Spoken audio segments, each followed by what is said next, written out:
The need humans have for such protection and underlines the difference between them and the gods, their immortality.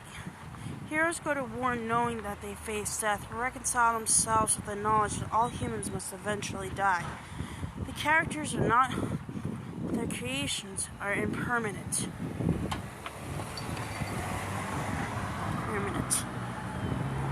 They know that the war will have more than human casualties because one nation must be destroyed.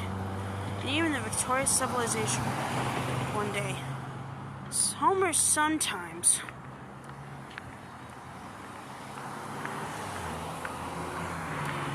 overly states this fact by saying prophecies of the future for both the Iliad's main characters and for Troy, but it is implicit in the fate of mankind, the destiny of every society. What lives on forever, however, is the glory of the heroes and their great deeds recounted in the stories passed down through the ages. Among all creatures that breathe on earth and crawl on it, there is not anywhere a thing more dismal than man is. Iliad. Beyond the conflict. After war, bloodshed, and fury, Homer's epic ends with peace and reconciliation. And perhaps the most memorable poem Priam visits Achilles and pleads for the return of his son.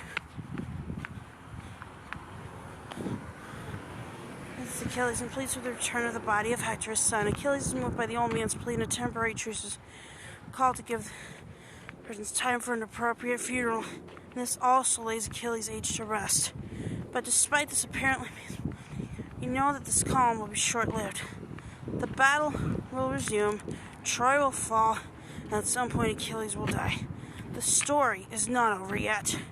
Indeed, Homer's second epic poem, the Odyssey, ties up some of the loose ends by following the fortunes of another of the Greek god heroes, Odysseus, known to the Romans as Ulysses, as he makes his way home to Ithaca from Troy after the war. In the Odyssey, the hero recounts the eventual destruction of Troy and the death of Achilles, but this is very much background to the story of his own arduous journey. Priam kisses Achilles' hand and asks him to take pity and turn to the body of his son Hector, whom Achilles has killed in battle. Achilles displays empathy with Priam's grief. I have gone through what no other mortal on earth has gone through.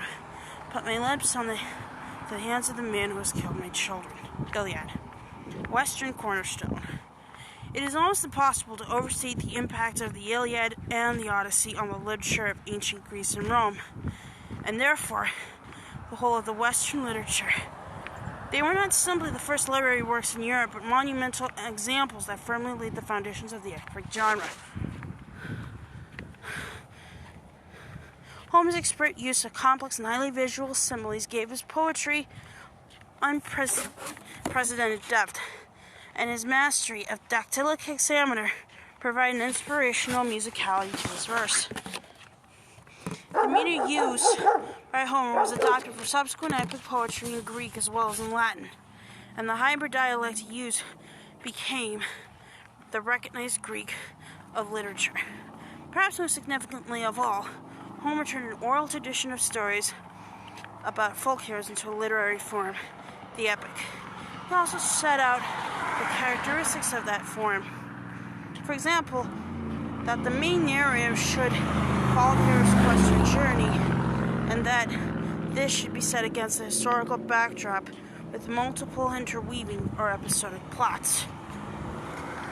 Homer also set the standard for the subtext of the epic, where personal and social values often stand in opposition. The Iliad and the Odyssey inspired a number of Greek poets to write epics on similar themes, but they also influenced the new developed in the classical period.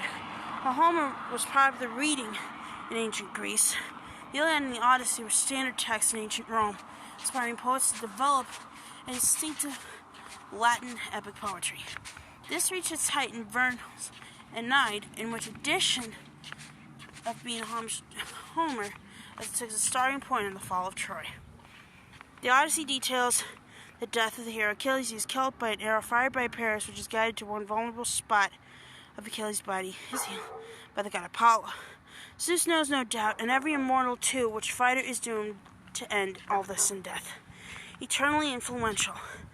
Reverence for the Homeric epics did not end in classical times. Homer's works were widely read and studied in the Middle Ages, and their stories have been retold in countless times in different forms. Homer's ancient poems can be considered the antecedents of medieval sagas as well as the novel.